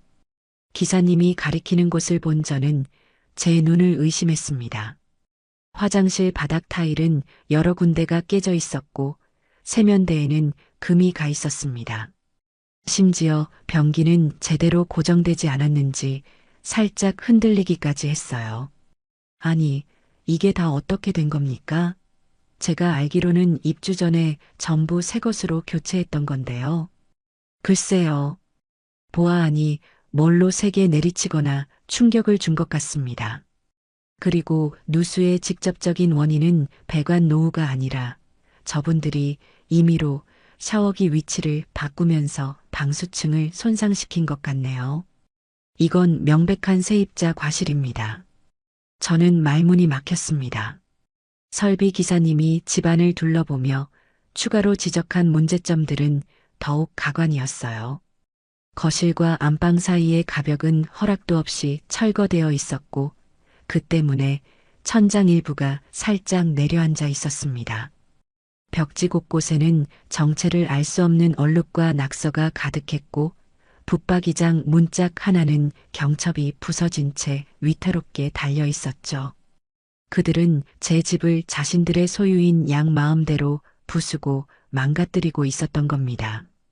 저는 조용히 스마트폰을 꺼내 그 모든 파손의 흔적들을 하나도 빠짐없이 사진으로 찍기 시작했습니다. 찰칵, 찰칵하는 셔터 소리가 울릴 때마다 며느리의 얼굴은 점점 더 하얗게 질려갔어요. 어머님, 지금 뭐 하시는 거예요? 뭐 하긴. 증거 수집하는 중이다. 너희가 내 집을 이렇게 망가뜨려 놨으니 당연히 원상복구를 해야지. 수리비가 만만치 않게 나오겠구나. 물론 이 모든 비용은 너희가 이 집에서 나갈 때 보증금 대신 정산하게 될 거다. 저는 일부러 보증금이라는 말을 꺼냈습니다. 그들은 애초에 보증금 한 푼 내지 않고 이 집에 들어왔으니 결국 모든 수리비를 빚으로 떠안게 될 거라는 의미였죠. 제 말에 며느리는 아무 대꾸도 하지 못하고 입술만 파르르 떨고 있었습니다. 저는 기사님께 상세한 피해 내역과 수리 견적서를 요청하고 그날 찍은 수십 장의 사진들을 결정적 증거위로 저장했습니다. 그리고 마침내 이 모든 싸움에 종지부를 찍을 마지막 퍼즐 조각을 손에 넣게 되었습니다. 바로 제가 계단에서 굴러떨어졌던 그날 밤의 CCTV 영상이었죠. 저는 혹시나 하는 마음에 건물 경비실을 찾아갔습니다. 다행히 저희 건물은 복도와 계단에 CCTV가 설치되어 있었고 영상은 한 달간 보관된다고 했어요. 저는 저를 발견해 주셨던 경비 아저씨에게 자초지종을 설명하고 그날 밤의 영상을 보여달라고 정중하게 부탁했습니다. 경비 아저씨는 제 사정을 딱하게 여기셨는지 흔쾌히 영상을 찾아주셨어요. 저는 떨리는 마음으로 경비실 모니터를 응시했습니다. 화면 속에는 제가 아들 내외의 싸움 소리를 듣고 4층으로 올라갔다가 다시 힘없이 발길을 돌리는 모습이 보였습니다. 그리고 잠시 후 제가 발을 헛디뎌 계단 아래로 굴러떨어지는 끔찍한 장면이 재생되었어요. 저는 차마 그 모습을 끝까지 보지 못하고 눈을 질끈 감았습니다. 잠시 후 경비 아저씨의 나지막한 탄식 소리가 들렸습니다. 아이고 저런. 제가 다시 눈을 떴을 때 화면에는 믿을 수 없는 광경이 펼쳐지고 있었습니다. 제가 쓰러지고 얼마 지나지 않아 4층 현관문이 살짝 열렸습니다. 문틈으로 아들 동진이와 며느리 미네의 얼굴이 나타났어요. 그들은 계단 아래에 쓰러져 미동도 없는 저를 잠시 내려다보았습니다. 저는 혹시라도 그들이 놀라서 달려와 줄 거라고 아주 잠시나마 기대했습니다. 하지만 그 기대는 여지없이 박살났습니다. 영상 속에서 아들이 며느리에게 뭐라고 작게 속삭이는 소리가 녹음되어 있었어요. 아씨, 귀찮게 됐네. 괜히 우리랑 엮이면 골치 아파지니까 그냥 못 본 척하고 들어가자. 며느리는 아무 말 없이 고개를 끄덕였습니다. 그리고 두 사람은 마치 길가에 쓰러진 돌멩이를 본 것처럼 아무런 감정 없는 얼굴로 문을 닫고 집 안으로 다시 들어가 버렸습니다. 그들에게는 피를 흘리며 쓰러져 있는 어머니에 대한 걱정이나 연민은 조금도 없었어요. 오직 자신들에게 닥칠지 모를 귀찮음만이 존재할 뿐이었습니다. 저는 온몸에서 힘이 빠져나가는 것을 느끼며 의자에 주저앉았습니다. 눈물조차 나오지 않았어요. 그저 깊이를 알 수 없는 거대한 배신감이 제 심장을 통째로 집어삼키는 것 같았습니다. 경비 아저씨는 제 어깨를 두드리며 함께 분노해 주셨어요. 저는 아저씨에게 부탁해 그 영상 파일을 제 USB에 복사했습니다. 그것이 바로 그들의 인간성을 완전히 말살시켜버린 결정적 증거3이었습니다.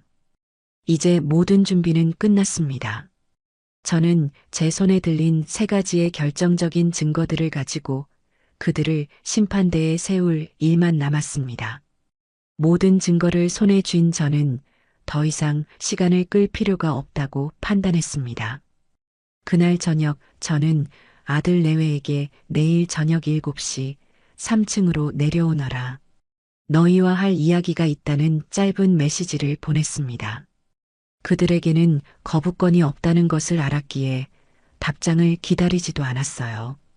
저는 마지막 결전을 앞둔 장수처럼 차분하고 냉철하게 마음을 다잡았습니다. 다음 날 저녁 7시 정각 초인종이 울렸습니다. 문을 열자 잔뜩 긴장한 표정의 아들 동진이와 여전히 억울하다는 듯 입을 삐죽 내민 며느리 미네가 서 있었습니다. 저는 아무 말 없이 고갯짓으로 그들을 거실로 안내했습니다. 거실 테이블 위에는 제 노트북과 스마트폰, 그리고 어제 받은 설비 견적서가 놓여 있었죠. 앉아라. 제 나지막한 말에 두 사람은 마지못해 소파에 앉았습니다. 저는 그들 맞은편 의자에 앉아 잠시 동안 그들의 얼굴을 말없이 쳐다보았습니다. 그들은 제 시선을 피하며 불안한 듯 꼼지락거렸어요. 너희를 오늘 이 자리에 부른 이유는 너희에게 마지막 선택의 기회를 주기 위해서다. 제 말에 아들 동진이가 의아하다는 듯 고개를 들었습니다. 선택의 기회요? 그게 무슨 말씀이세요? 말 그대로다. 너희 발로 이 집에서 곱게 나갈 것인지 아니면 아주 처참하고 비참하게 쫓겨날 것인지 너희가 직접 선택하라는 뜻이야. 며느리 미네가 제 말에 발끈하며 끼어들었습니다. 어머님 말씀을 왜 그렇게 하세요? 저희가 뭘 그렇게 잘못했다고 처참하게 쫓겨나요? 그리고 저는 임신 중이라고 말씀드렸잖아요. 저는 며느리의 뻔뻔한 얼굴을 보며 코웃음을 쳤습니다. 그래, 마침 잘 됐구나. 그럼 첫 번째 증거부터 확인해 볼까? 저는 테이블 위에 있던 제 스마트폰을 들어 얼마 전 녹음했던 며느리의 통화 내용을 재생했습니다. 스피커를 통해 며느리가 친구와 낄낄거리며 가짜 임신 계획을 자랑하는 목소리가 거실 전체에 선명하게 울려 퍼졌습니다. 에이, 당연히 굴하지. 내가 미쳤어? 서동진 같은 놈 애를 갖게. 그냥 인터넷에서 본 대로 임신 테스트기에다 매직으로 한 줄 더 그은 거야. 녹음 파일이 재생되는 동안 며느리의 얼굴은 하얗게 질리다 못해 새파랗게 변해갔습니다. 아들 동진이는 믿을 수 없다는 표정으로 며느리와 스마트폰을 번갈아 쳐다보았어요. 녹음이 끝나자 거실에는 무거운 침묵이 흘렀습니다. 자, 박민혜. 이제 네 입으로 직접 말해보거라. 네 뱃속에 있다는 내 소중한 첫 손주는 대체 어디에 있는 거니? 제 차가운 물음에 며느리는 아무 대답도 하지 못하고 고개만 푹 숙였습니다. 아들이 충격받은 목소리로 며느리에게 물었어요. 너 이게 다 사실이야? 너 나한테까지 거짓말한 거야? 하지만 저는 그들의 내분에 끼어들 생각이 없었습니다. 저는 곧바로 두 번째 증거를 테이블 위에 펼쳐 보였어요. 바로 누수공사 때 찍었던 수십 장의 집 파손 사진들과 수백만 원이 찍힌 설비 견적서였습니다. 이건 두 번째 증거다. 너희가 지난 몇 달간 내 집을 어떻게 망가뜨려 왔는지에 대한 기록이지. 불법으로 가벽을 철거하고 화장실 집기를 부수고 벽지와 가구를 훼손했더구나. 이 모든 것을 원상복구하는 데 드는 비용이 여기 이 견적서에 고스란히 적혀 있다. 물론 이 돈은 너희가 전부 갚아야 할 빚이 될 거고.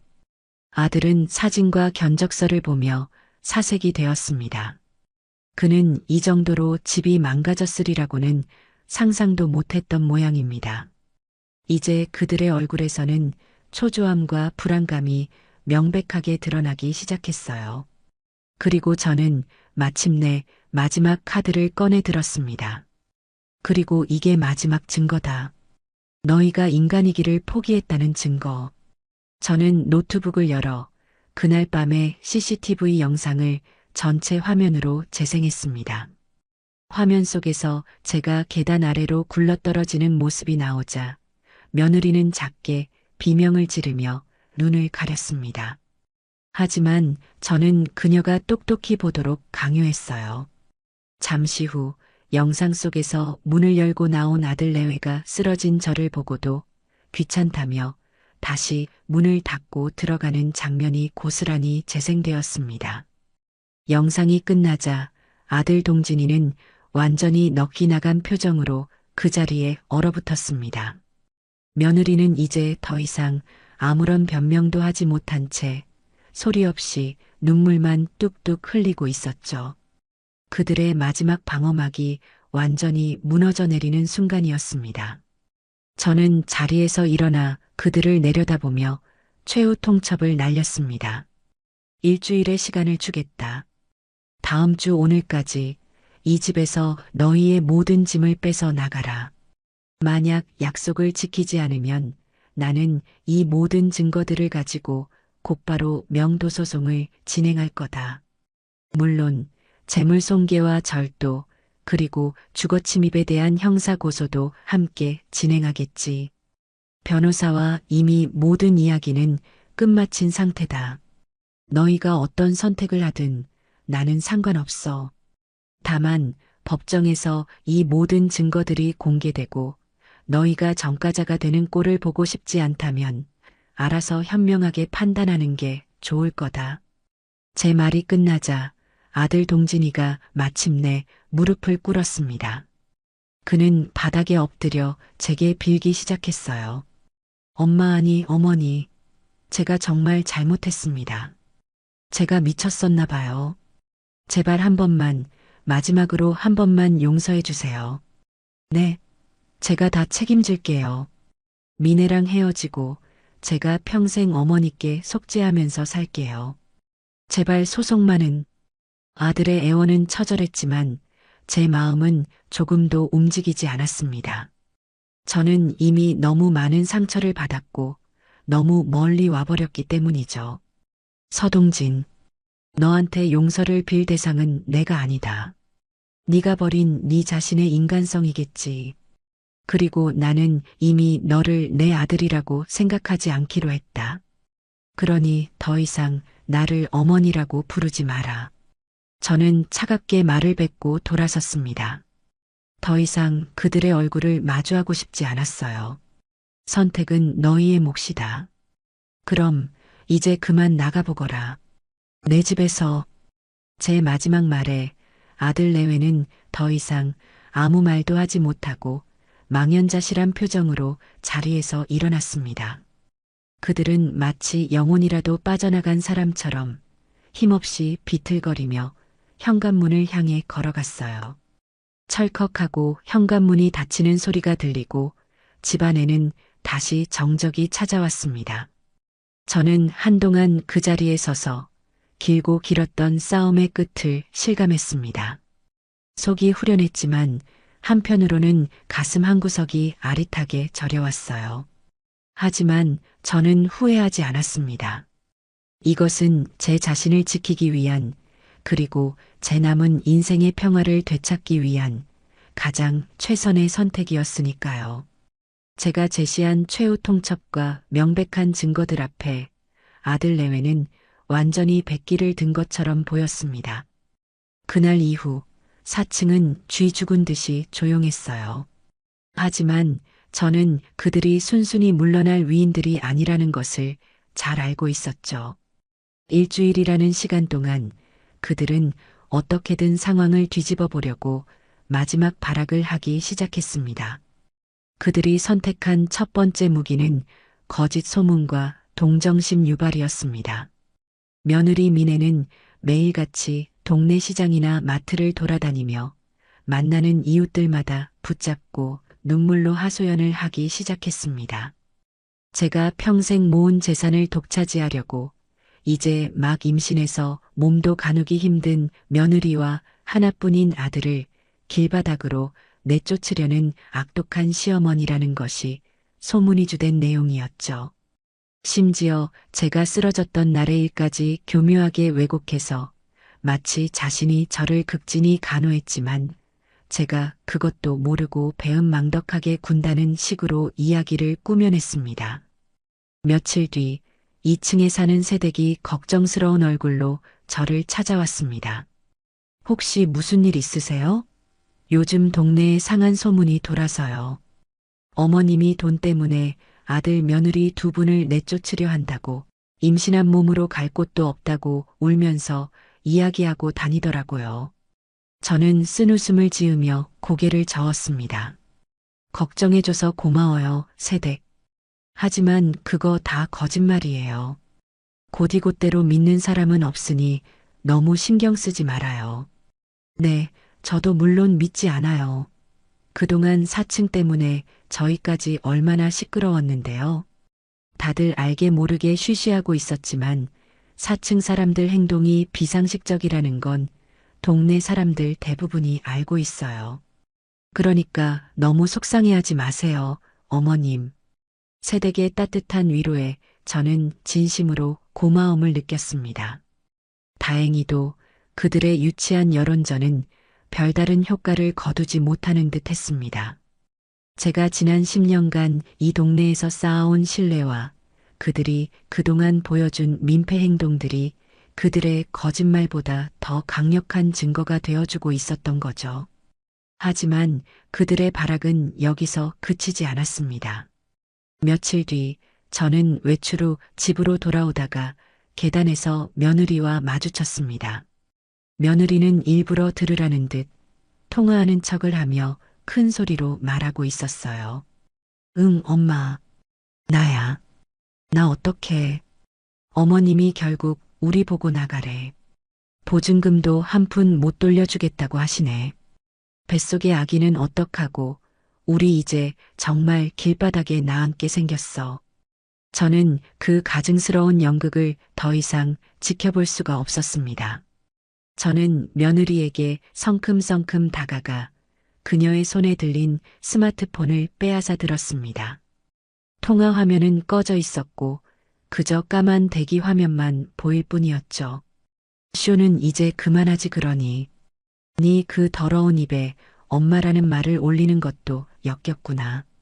그리고 어디서 감히 있지도 않은 보증금 타령이야? 너희는 이 집에 몸만 들어와서 내 등골을 빼먹었을 뿐 나한테 단돈 10원 한 장 준 적이 없어.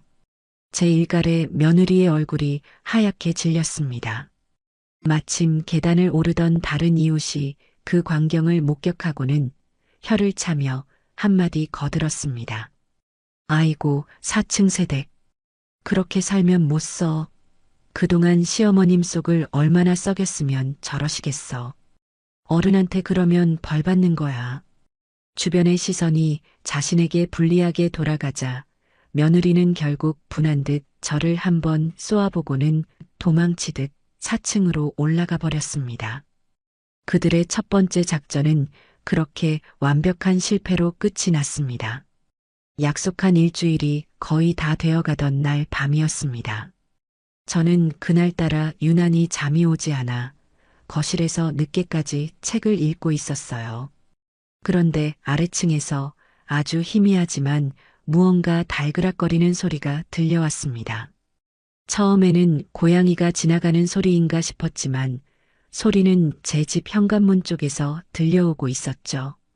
저는 순간 온몸의 신경이 곤두서는 것을 느꼈습니다. 저는 조용히 소파에서 일어나 소리가 나지 않도록 발 뒤꿈치를 들고 현관 쪽으로 다가갔습니다. 그리고 현관문 보조키 구멍을 통해 밖을 내다보았어요. 복도에는 아무도 없었습니다. 잘못 들었나 싶어 다시 거실로 돌아가려던 순간 이번에는 제 집안 서재 쪽에서 아주 작은 마찰음이 들려왔습니다. 심장이 쿵 하고 내려앉았어요. 도둑인가 하는 생각과 함께 등줄기로 식은땀이 흘렀습니다. 저는 주방으로 가 가장 크고 묵직한 프라이팬을 손에 쥐었습니다. 그리고 숨을 죽인 채 서재 문 쪽으로 천천히 다가갔어요. 문은 살짝 열려 있었고 그 틈으로 희미한 스마트폰 불빛이 새어나오고 있었습니다. 누군가 스마트폰 불빛의 의지에 무언가를 찾고 있는 것이 틀림없었어요. 저는 심호흡을 한번 하고 문을 활짝 열어젖히며 소리쳤습니다. 누구야? 그 순간 제 눈에 들어온 것은 제 책상 앞에서 노트북을 뒤지고 있던 며느리 미네의 모습이었습니다. 그녀는 제 고함 소리에 화들짝 놀라 비명을 지르며 뒤로 나자빠졌어요. 그녀의 손에는 제 노트북과 그 옆에 놓아두었던 USB가 들려 있었습니다. 네가 어떻게 이 시간에 우리 집에 들어왔어? 저는 너무나도 황당하고 기가 막혀서 소리쳤습니다. 며느리는 겁에 질린 표정으로 저를 보며 뒷걸음질 쳤어요. 그게 어머님 오해예요. 저는 그냥 오해야? 남의 집에 몰래 들어와서 내 물건을 훔치려던 게 오해라고?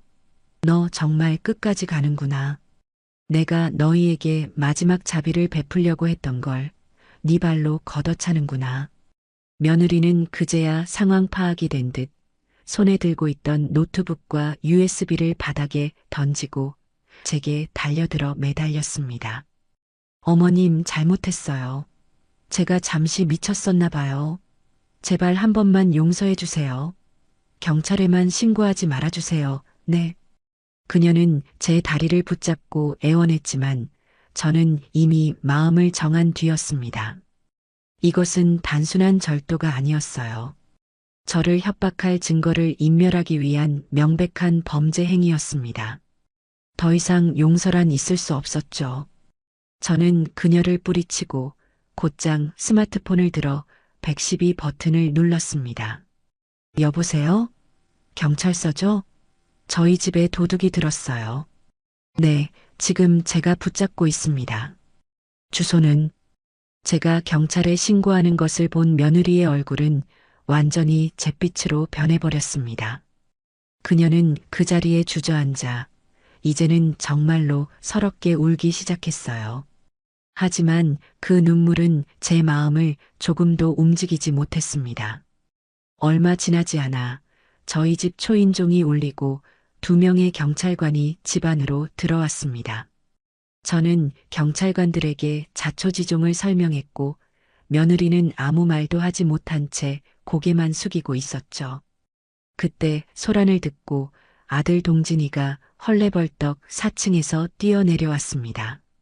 자신의 아내가 경찰관들 사이에 둘러싸여 있는 모습을 본 아들의 얼굴은 사색이 되었어요. 엄마, 이게 다 어떻게 된 거야? 엄마, 미네한테 왜 이래? 나한테 물을 게 아니라 네 아내한테 물어봐야지. 남의 집에 몰래 들어와서 도둑질을 하려던 이유가 뭔지. 경찰관 한 명이 아들에게 상황을 설명해 주자 아들은 그 자리에 주저앉아 머리를 감싸쥐었습니다. 모든 것이 끝났다는 것을 그도 이제는 깨달은 모양이었습니다. 결국 며느리는 절도, 미수 및 주거침입 혐의로 경찰관들의 손에 이끌려 경찰서로 연행되었습니다. 아들은 망연자실한 표정으로 그 뒷모습을 바라보다가 이내 제 앞에 와서 무릎을 꿇었어요. 어머니, 제가 다 잘못했습니다. 제발 미네 좀 선처해 주세요. 합의해 주세요, 어머니. 네. 저는 무릎 꿇은 아들을 그 어떤 감정도 담지 않은 눈으로 차갑게 내려다보았습니다. 선처? 아베, 이제 와서 그런 말이 나온다는 게 우습구나. 너희는 내가 베푼 마지막 기회마저 걷어차 버렸다. 이제 모든 것은 법의 심판에 맡길 뿐이야. 그리고 너도 명심해라. 내일 아침까지 이 집에서 너희들의 모든 짐을 빼지 않으면 너 역시 무단 점거 및 퇴거 불응으로 함께 고소할 테니. 제 단호한 선언에 아들은 더 이상 아무 말도 하지 못하고 그저 흐느끼기만 했습니다. 그들의 마지막 발악은 결국 스스로를 파멸로 이끄는 가장 어리석은 수가 되어버렸습니다. 그날 밤 며느리가 경찰서로 연행되면서 길고 길었던 전쟁은 사실상 종결되었습니다. 아들은 밤이 새도록 제게 전화를 걸어 합의해 달라고 애원했지만 저는 묵묵부답으로 일관했어요. 날이 밝자마자 아들은 변호사를 통해 오늘 중으로 반드시 집을 비우고 모든 피해를 보상하겠으니 아내에 대한 고소만은 제발 취하해 달라는 내용의 합의서를 보내왔습니다. 저는 변호사와 상의 끝에 모든 짐을 빼고 집을 원상복구시키는 것을 확인한 뒤에 고소 취하를 고려해 보겠다는 조건부 답을 보냈죠. 그날 아침부터 4층은 그야말로 아수라장이었습니다. 이삿짐 센터 직원들이 쉴 새 없이 드나들었고 가구가 끌리고 물건이 부딪히는 소리가 온 집안을 울렸습니다. 저는 그 소리를 들으며 제 몸에서 악성 종양을 떼어내는 수술을 받는 듯한 기분을 느꼈습니다. 아프고 고통스럽지만 반드시 겪어야만 하는 과정이었죠. 오후가 되어 짐이 거의 다 빠져나갔다는 연락을 받고 저는 미리 연락해둔 인테리어 업체 사장님과 청소 전문업체 팀장님 그리고 변호사와 함께 4층으로 올라갔습니다. 문을 열고 집 안으로 들어서는 순간 저희는 모두 할 말을 잃고 말았습니다. 그곳은 사람이 살던 집이 아니라 마치 폭격을 맞은 폐허와도 같았기 때문입니다. 그들은 단순히 짐을 빼서 나간 것이 아니었습니다. 자신들의 분노와 증오를 집안 곳곳에 토해내고 떠난 것이었죠. 거실 벽지에는 날카로운 것으로 그은 듯한 상처가 가득했고 바닥에는 담뱃불로 지진 자국이 여러 군데 나 있었습니다. 주방 싱크대는 음식물 쓰레기로 막혀 악취를 풍기고 있었고 화장실 변기는 부서진 채 나뒹굴고 있었어요. 심지어 안방 벽에는 검은색 레커로 돈밖에 모르는 독한 할망구, 지옥에나 가라는 끔찍한 저주까지 적혀 있었습니다. 함께 온 업체 사장님들은 연신 혀를 차며 고개를 저었습니다. 사장님, 제가 이 업계에서 수십 년 일했지만 이렇게 악의적으로 집을 망가뜨리고 나간 경우는 처음 봅니다. 이건 단순한 파손이 아니라 명백한 재물 손괴죄에 해당합니다. 변호사 역시 심각한 표정으로 고개를 끄덕였습니다. 저는 말없이 스마트폰을 꺼내 그 참혹한 현장을 하나하나 사진으로 담았습니다. 그리고 그 사진들을 곧바로 아들의 휴대폰으로 전송했어요. 사진을 확인한 아들에게서는 곧바로 전화가 걸려왔습니다. 그의 목소리는 다급함과 공포로 심하게 떨리고 있었죠. 어머니, 이건 제가 그런 게 아니라 미네가 어젯밤에 너무 흥분해서 그만. 누가 했는지는 중요하지 않다. 너희 둘의 공동 책임이니까. 나는 지금부터 이 모든 피해 내역에 대한 손해배상 청구서를 작성할 거다.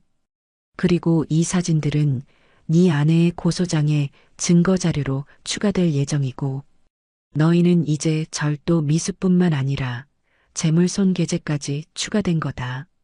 축하하구나. 제 차가운 말에 아들은 거의 울부짖다시피 했습니다. 잘못했어요. 어머니, 저희가 정말 다 잘못했어요. 지금 당장 올라가서 제가 다 치울게요. 싹싹 빌게요. 제발 고소만은 하지 말아주세요. 저는 아무 대답 없이 전화를 끊어버렸습니다. 잠시 후 아들이 미친 사람처럼 4층으로 뛰어 올라왔습니다. 그는 폐허가 된 집을 보며 망연자실한 표정을 짓다가 이내 제 앞에 무릎을 꿇고 머리를 바닥에 찍기 시작했어요. 어머니, 제가 죽일 놈입니다. 제가 사람 보는 눈이 없어서 어머니께 이런 씻을 수 없는 상처를 드렸습니다. 제발 저를 벌해주시고 미래는 한 번만 용서해 주세요.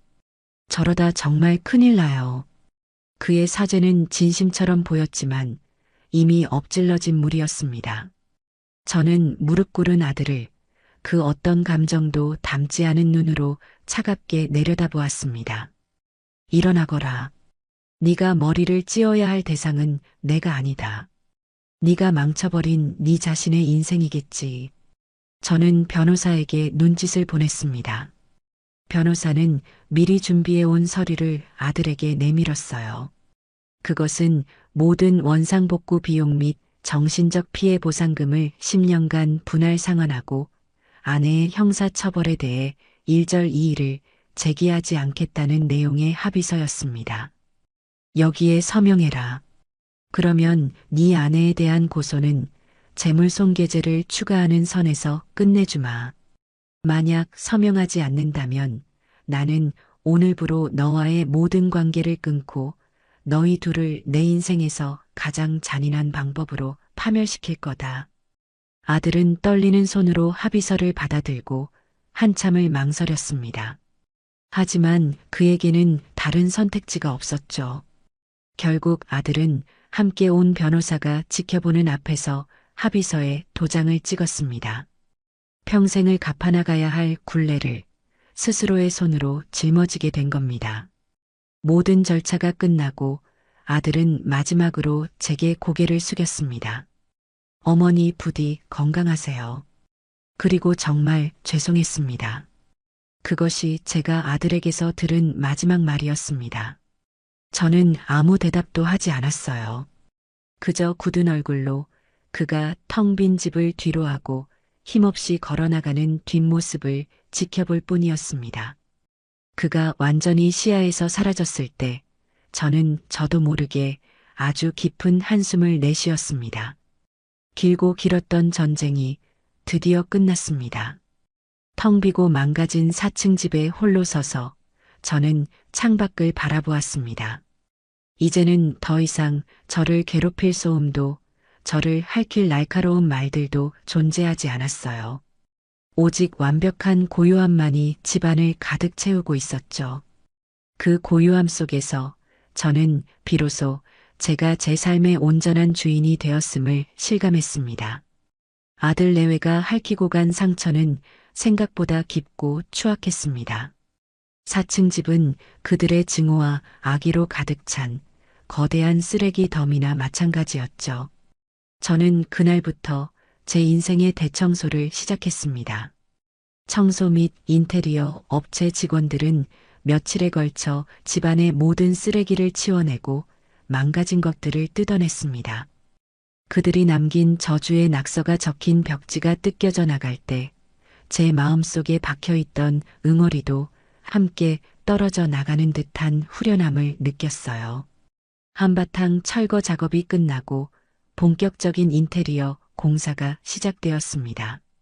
저는 이번 공사에 제 남은 열정을 모두 쏟아부었습니다.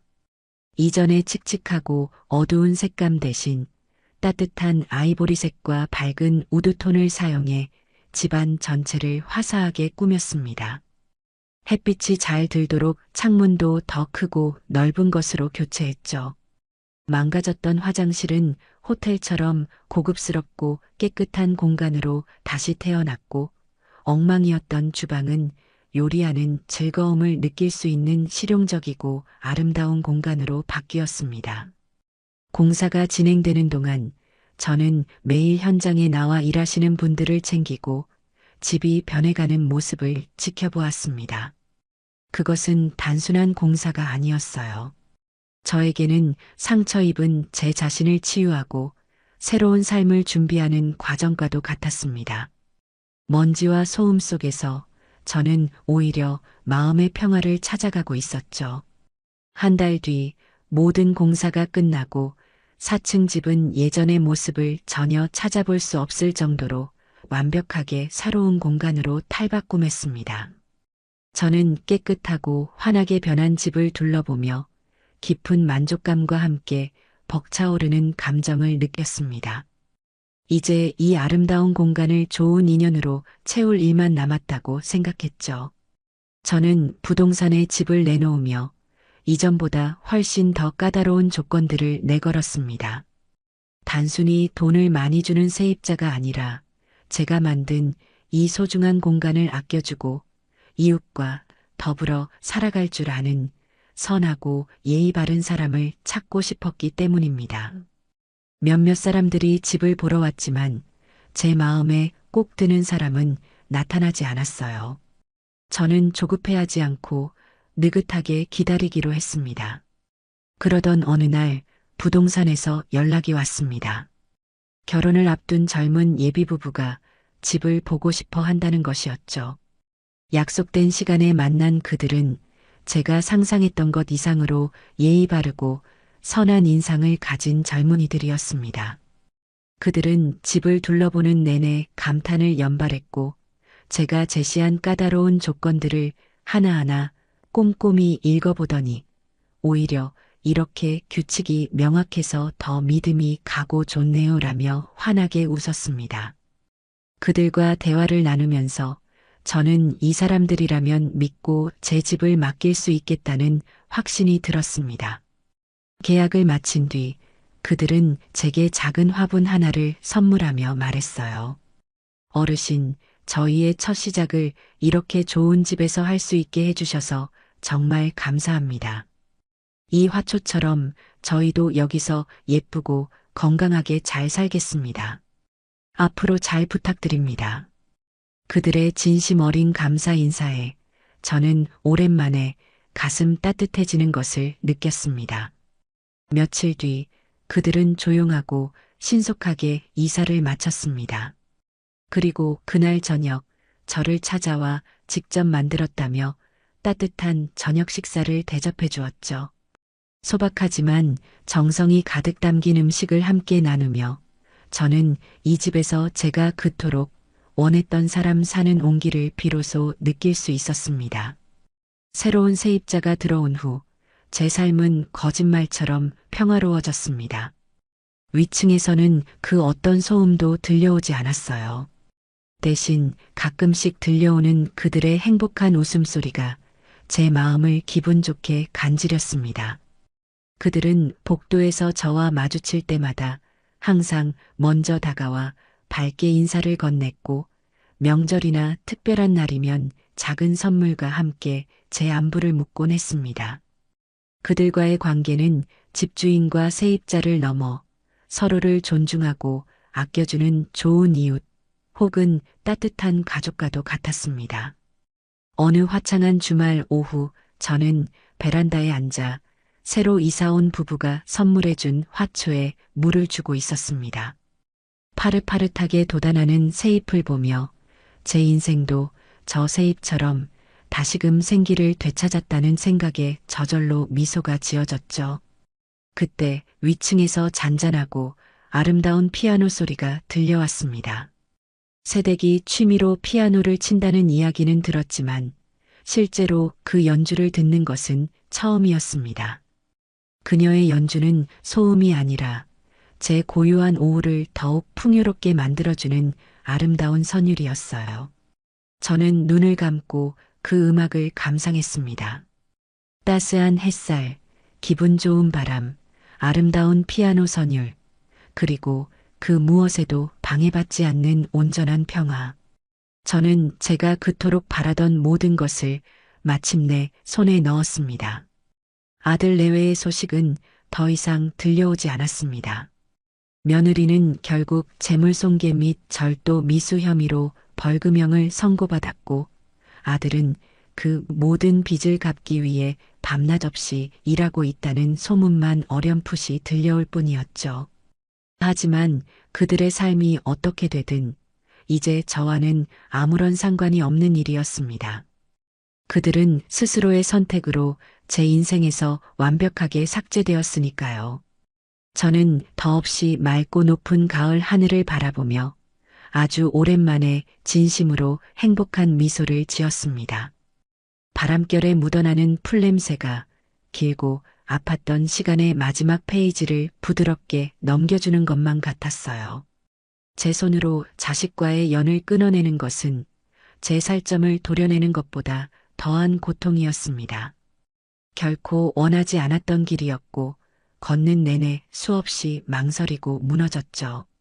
하지만 결국 상처투성이인 나 자신을 외면하지 않고 끝까지 지켜내는 것이 제가 제게 해줄 수 있는 마지막이자 가장 큰 사랑이었습니다. 저는 조용히 눈을 감고 이 모든 풍파를 견뎌낸 제 자신에게 나지막이 속삭였습니다. 이예숙, 정말 고생 많았어. 그리고 이 평화를 온전히 누릴 자격이 너에게는 충분히 있어. 충분히 있어. 충분히 있어. 충분히 있어. 충분히 있어. 충분히 있어. 충분히 있어. 충분히 있어.